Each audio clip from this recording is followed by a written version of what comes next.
Hello everyone, and thank you for joining this Remedy Entertainment webcast. My name is Liisa Laranta and I run the investor relations at Remedy. Today we will go through Remedy's business review for July-September 2024. With me here are Tero Virtala, Remedy CEO, and Santtu Kallionpää, Remedy CFO. We will have a Q&A session after the presentation. Tero, the floor is yours. Welcome everyone. All right, so let's have a look at the third quarter highlights.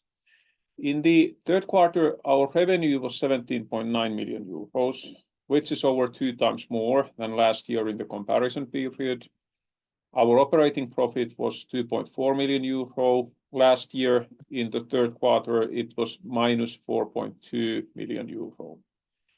It's good to highlight that the big contributor to our third quarter numbers was a one-time payment that from our new partner Annapurna came in.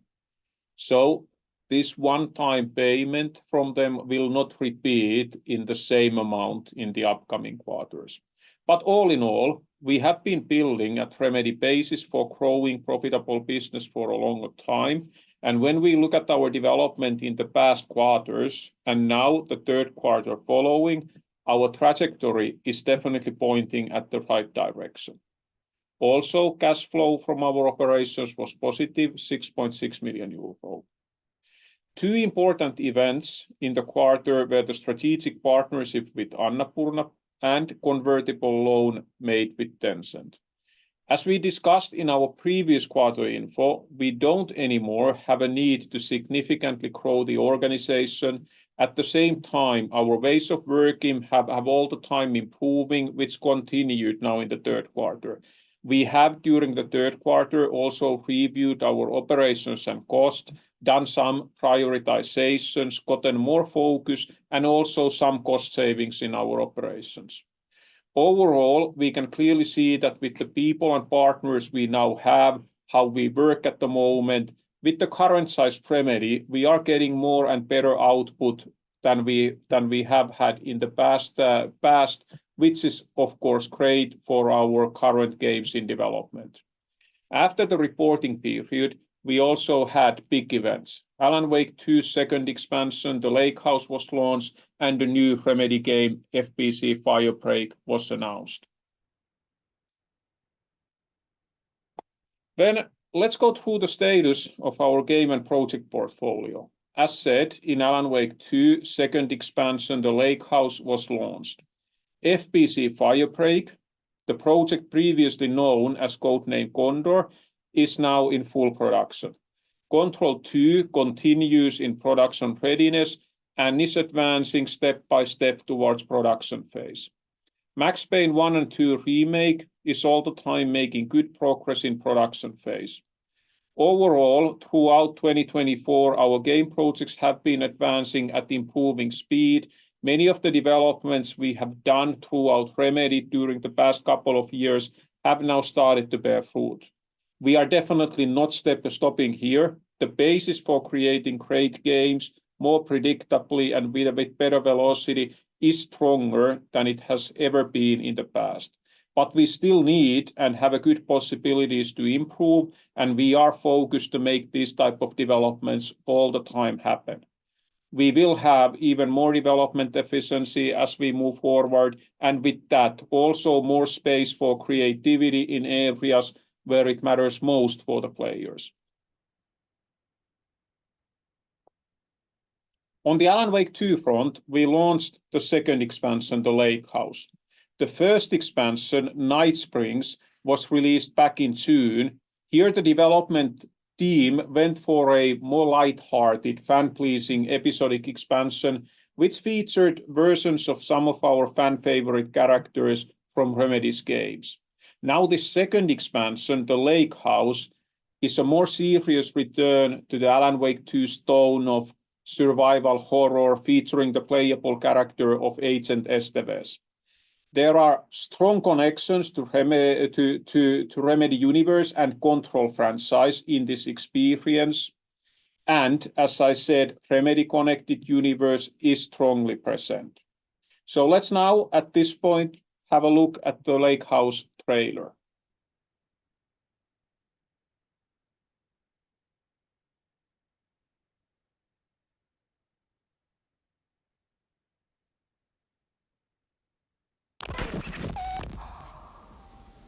I keep coming back to this page. The author's clearly awake. It's like he's warning us. But about what? I mean, what does it mean? There was a crack in the lake house. The Marmots had let the lake in. This is Agent Kieran Estevez responding to an AWE alert in the vicinity. I need to speak with the Marmots. But the water could not flow. It became trapped, stagnant. The pressure kept building, looking for release.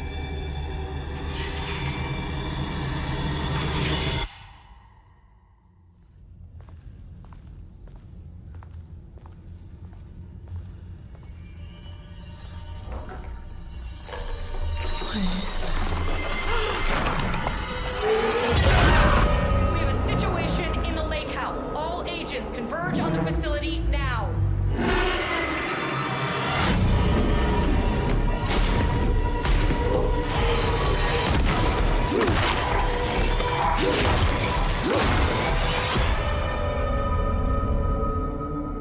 I'm outside, in a forest. Not here, not here, not here.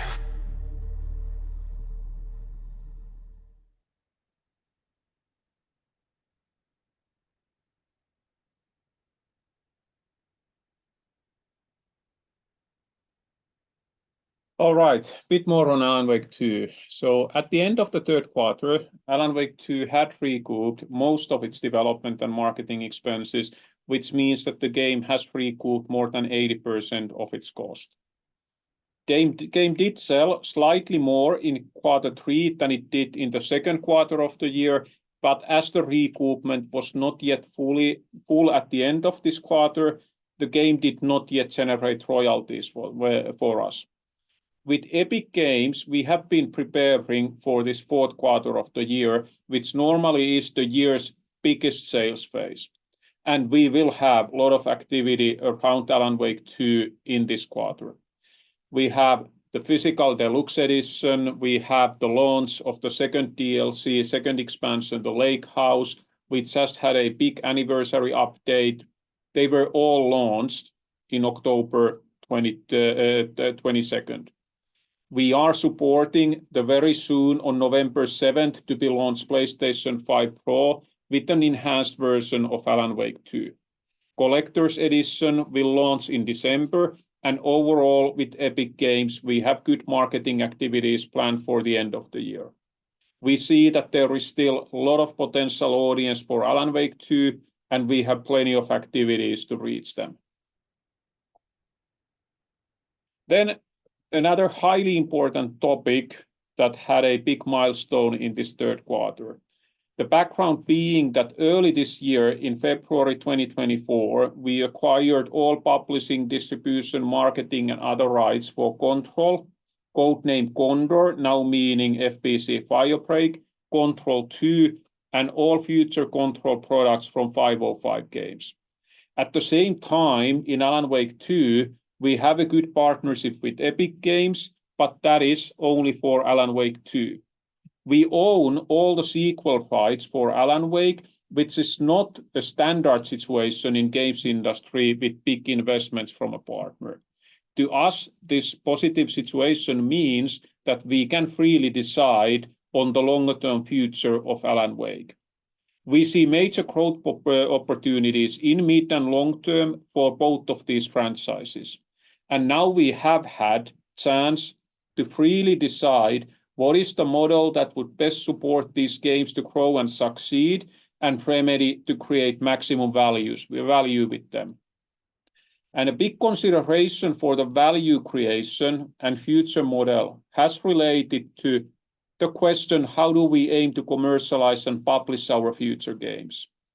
This will directly affect on the share of revenues we can get, and also on the investments we need to make. Also, we have considered what that right partnerships may then also open up possibilities, as an example, to reach new audiences. We have known that we do need financing to develop our current lineup of projects into great games that have this potential to succeed in a bigger way. We have also known and considered that the more we would go towards self-publishing, the more we would then need to invest ourselves, both to development and publishing operations. So this has been the background which during the second and third quarter we have evaluated. We have been considering these different models and had a lot of discussions and negotiations with potential partners. Eventually, looking at the future value creation potential that we see that these franchises have, and our aim to be more in control in how Remedy games are commercialized, our goal became to find a way to get partnership and financing that would allow us to make great games and at the same time move towards self-publishing. However, past year and this year, the economic climate hasn't been the easiest one overall for getting big financing, and gaming industry especially has gone through hard times. Very fortunately for us, there was good interest from potential partners, both towards Remedy overall and Control as a franchise. In the end, in this third quarter, we were able to find and close a great partner and partnership with Annapurna Pictures with a good deal for both parties, and we were also able to close a financing agreement with Tencent, which I consider with good terms. Overall, I'm very happy with these results. And then in relation to Annapurna, if we look at this partnership in a bit more detail. So summarize the key terms of the deal were that there is a financing of the development of Control 2, and that is shared 50-50 between Annapurna and Remedy. Annapurna will get rights to take Control and Alan Wake into TV and film and other audiovisual mediums. Revenue sharing wise, we will get a greater share of revenue from the game side, Control 2 sales, and Annapurna will get the greater share of revenues from TV and film. And we definitely see that there are a lot of benefits in this deal. First of all, it does allow us to move into self-publishing. It gives both parties good revenue opportunities on their main business. For us in the games, for them in TV and film side. Both parties still benefiting from both mediums. It allows us to focus fully on games, while at the same time, Control and Alan Wake now can grow also beyond games and reach new audiences. And definitely, it does secure a budget with which we can make a great Control 2 game. Then, with Tencent, we agreed on a convertible loan. It's an unsecured loan of 15 million euro. It has an interest of 8% capitalized annually. The conversion is set at the fixed price of 27.2 million euro. And this financing overhaul will support when Annapurna partnership provides us the financing to develop Control 2. This will support us in developing and fully realizing overhaul the games we have in development and supports us in that part. That's our part of the financing. And then also it provides financing for carrying out the commercial activities of our next self-published games, like the marketing activities for Condor. And when we look at this convertible loan agreement, I think when we look at the conversion price, which is over 60% higher than our share price was when the agreement was made, I think it signals a strong trust from Tencent's side on Remedy's long-term vision and strategy. And then some questions that have been raised, that what does this mean in practice to Remedy? Tencent currently owns 14.7% of Remedy. If they then decide to exercise the right in this loan agreement and they will increase their share, their ownership, the ownership will rise approximately to 20%. Tencent has been a long-time investor in Remedy. They have been a minority owner already for a while, and I don't personally see their role changing with this convertible loan. We continue running our business as we have done so far. And then the decision on self-publishing. Since 2017, we have step by step strengthened our position in the industry value chain. Now with the decision and supporting arrangements that we have done in this third quarter, we can take the next big step and start self-publishing our games. When self-publishing is done successfully, it will provide a basis for bigger value creation. We are in full command on how our games are commercialized. Share of the game sales revenues that comes to us is higher than it would be with the other models, publishing by partner or co-publishing. Self-publishing definitely does require more from us in terms of financing and publishing capabilities, but with publishing, we already have an existing core team ready for that, and we keep on building that further. And then, after the reporting period, big event was when in October 17, we announced a new Remedy game, FBC Firebreak. We have, of course, closely followed both the player and media reception, and it's very fair to say that the initial reaction to the game has been positive. It's a good start, which I'm happy about. Internally at Remedy, it's also been important that all this was for the first time fully managed by our internal publishing team. A lot of publicly visible but also unseen preparatory work was done to build the basis for successful reveal. So, in addition to good reveal for FBC Firebreak, this was also a good start to our path towards self-publishing. Short summary on FBC Firebreak. So, it's a 3-player cooperative first-person shooter. It's an experience set in the Control universe. It will be self-published by Remedy in 2025. It launches on PC via Steam and Epic Games Store, and it will also launch on consoles Xbox Series X and S and PlayStation 5. Also, good to say that it will launch day one on PC Game Pass and Game Pass Ultimate, and onto the PlayStation Plus game catalog available for extra and premium members. And being on Game Pass and PlayStation Plus subscription services day one has obvious benefits for us. One is that, yes, there are some payments related to the game being available in these services. The second is that being available on these services means that we will have quite a large player base from the start, which is obviously important for a multiplayer game for many reasons. We can also reach a much wider audience way beyond our normal fan base, which is great for FBC Firebreak and good for Remedy overall.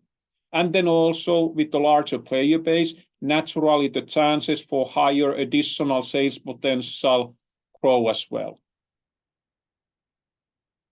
So let's end my part to FBC Firebreak reveal trailer.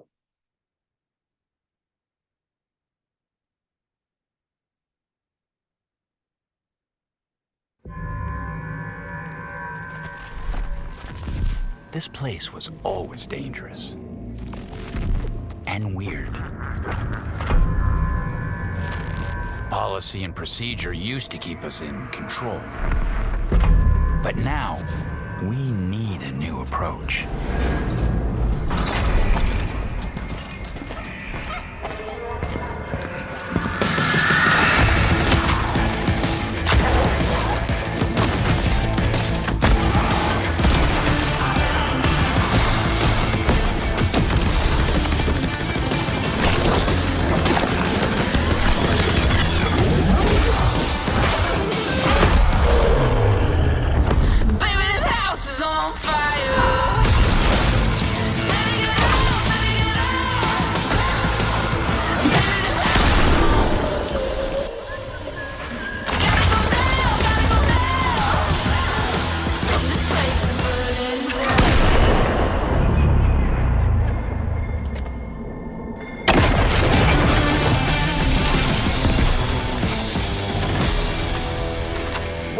to Firebreak.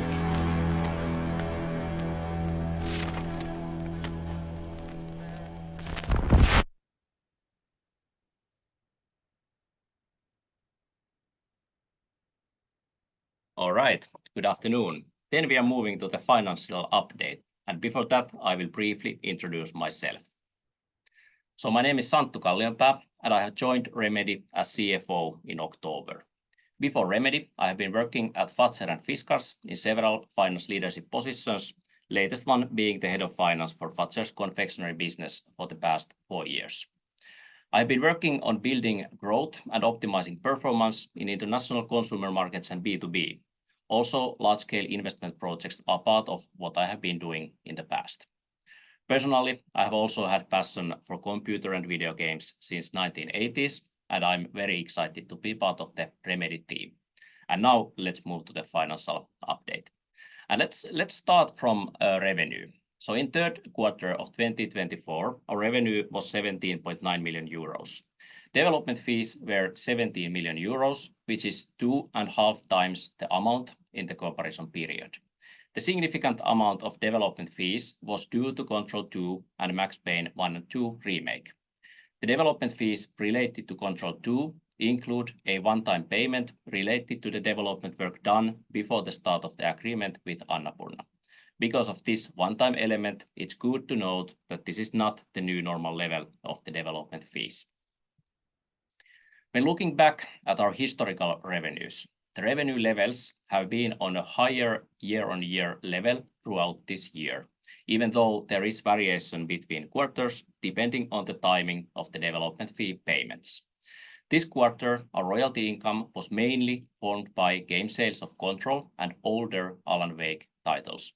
And as Tero mentioned earlier, Alan Wake 2 hasn't yet filled its recoup and thus didn't yet generate royalties to us.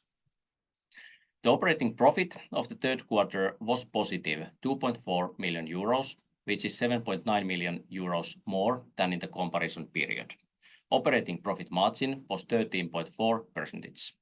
The profit was impacted positively by the one-time payment of Control 2 related development fees. On the other hand, the profit included a 3.4 million euros one-time depreciation from the activated assets of Control franchise products, as Remedy entered into strategic partnership agreement with Annapurna. The rest of the activated assets related to the products will be depreciated by default after the game's launch, according to Remedy's intangible assets accounting policy. As an additional note, the last balance related to Alan Wake Remastered was depreciated during the third quarter, meaning that the balance sheet doesn't contain any more activated development expenses related to the project. Year to date, our revenue has increased from the previous years, driven by strong third quarter. Year-to-date revenues have increased by 65%, ending up to 39 million euros. Royalties increased by 42% and development fees by 68%. Looking year-to-date operating profit, it has improved, driven by revenue growth. For year-to-date, the operating profit was 2.9 million euros negative and minus 7.4% of revenue. There is a clear improvement compared to previous year. Here we can see the analysis of unnetted amounts of expenses and capitalization for transparency. In the third quarter, external work expenses were 5 million euros and on slightly higher level than in the comparison period, when they were 4.9 million euros. Personnel expenses decreased year-on-year by 4.8%, while the increase in our employee amount was about 4%, from 348 to 363. The difference in personnel expenses in relation to employee amount growth was driven by two reasons. Firstly, we had lower amount of expenses recognized from option programs. This was due to option program 2021 vesting and thus cost recognition of the program ending during the previous quarter. Secondly, the third quarter is annually the lightest in personnel expenses as it's the highest season for summer holidays. Holidays are recognized as expense already when they are accrued. Capitalized development expenses were 24% higher level than in comparison period. the growth is visible already from the first quarter of this year, and it is due to higher share of capitalized expenses related to FBC Firebreak and Control 2 game projects. The capitalization percentages were raised as we purchased the publishing rights for Control franchise during the first quarter. Regarding Control 2, the percentage was recalculated again as we entered into agreement with Annapurna, and this reflects a lower amount of capitalized expenses when comparing to previous quarters this year. Then cash flow. So for fourth quarter in a row, our operating cash flow remained positive. In the reporting period, the operating cash flow was 6.6 million euros positive, as in comparison period it was negative by minus 5.1 million euro. Operating cash flow was affected by the one-time payment of Control 2 development fees. We also received a bigger amount of development fees related to Max Payne 1 and 2 remake and Control 2 than in the comparison period.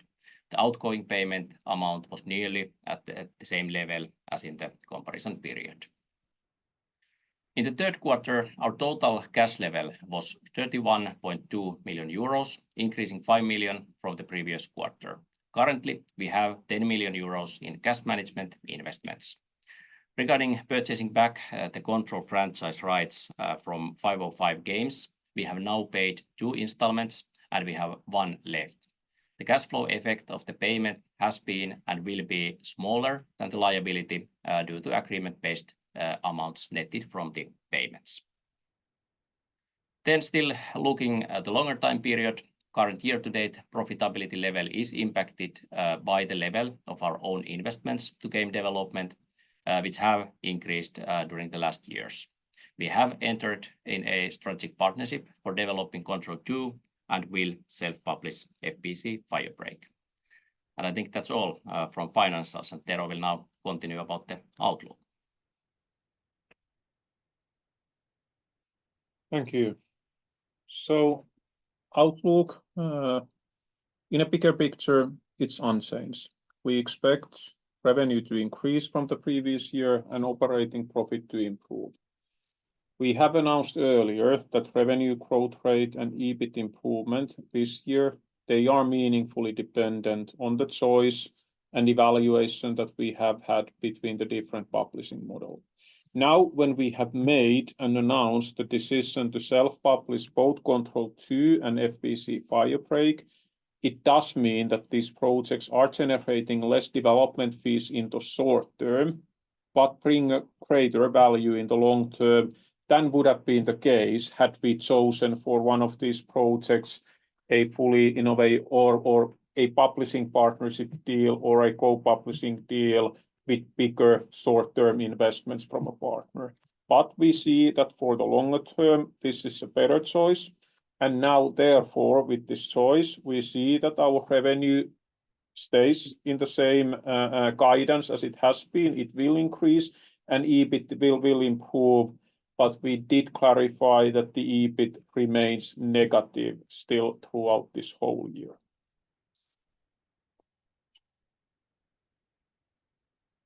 That was all from our part. Now it's time for the Q&A.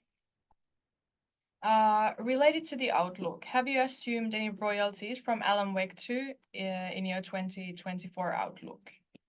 We haven't specified it exactly and cannot open it.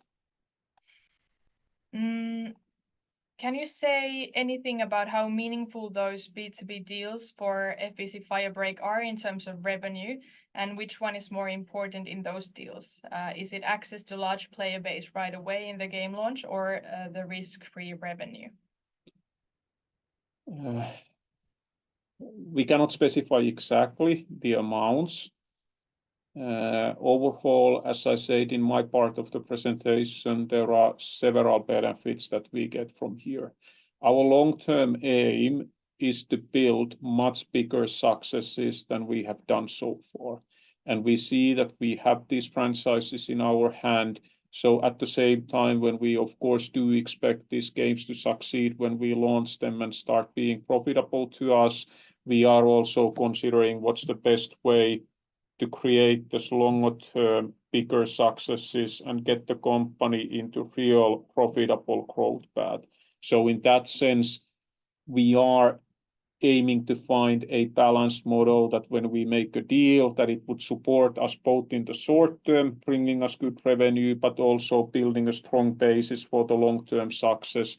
So of course, in a way, always the financial component that is in the game, that's in a way valued, but then at the same time, especially for multiplayer game, ensuring that the game has large enough player base from the start, so everyone will enjoy the game, no matter in a way what region they come from, at what time of the day, in what day they come, that has a value.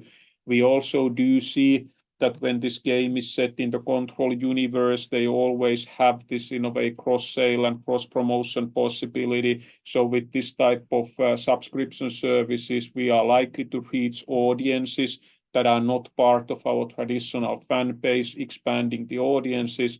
All these are important to us. Do you have resources to move Control 2 into full production before the launch of FBC Firebreak? We haven't specified now the exact schedules that when are we moving to production with Control 2. But we are, of course, managing our portfolio of games and portfolio of projects, and we have our plans in ready, and they are made in a way that we can make it happen. Then related to Control 2, has the development budget changed? In relation to Control 2, the development budget is, as we have said earlier, we have mentioned that the initial development budget is approximately 50 million euros. Related to Alan Wake 2, when do you expect it to recover all of its development and marketing expenses, and how many copies of the game is being sold? With Epic, we haven't released the exact sales numbers since last February, when it was 1.3 million copies that had been sold. And we have said that the game hasn't yet recouped. It's not far away, of course, based on what we have said from that, but still at the moment it didn't yet generate royalties for us. We know that this fourth quarter of the year is always the biggest sales season of the year. With Epic Games, we have put a lot of effort to being able to be visible with the game to audiences and to reach new audiences. And now is in a way, the next couple of months, next couple of months are the time to try to reach these audiences and reach good sales. Then do you have any data on cross-purchasing between Remedy's games? So how many players that have played or purchased Control have purchased games in the Alan Wake franchise, for example? Well, internally we have that data, but we haven't shared it publicly. Then a future question, will there be dividends in the future? We won't speculate that at the moment. That will be then in due time, the board's decision, what's right for the company value generation and for all its shareholders. In relation to FBC Firebreak, how does it differ post-release from your other games in terms of team size and resources needed? Well, it is a multiplayer game. We are not making a massive live operations game where players would be demanded to spend more money to enjoy the game. I think we are building with the learnings that many of these type of co-op games have had success in the recent couple of years. But it definitely does have a longer term and stronger support than traditional single player games have. Thank you. I think that's it for the questions. Thank you for the call. We'll be back with the next earnings webcast, which is our financial statements released January-December 2024 and February 12th, 2025. Also, don't forget our Capital Markets Day, which will be held in Helsinki on November 19th. A formal invitation regarding that will follow soon. That's all for now. Have a great rest of the week, everyone.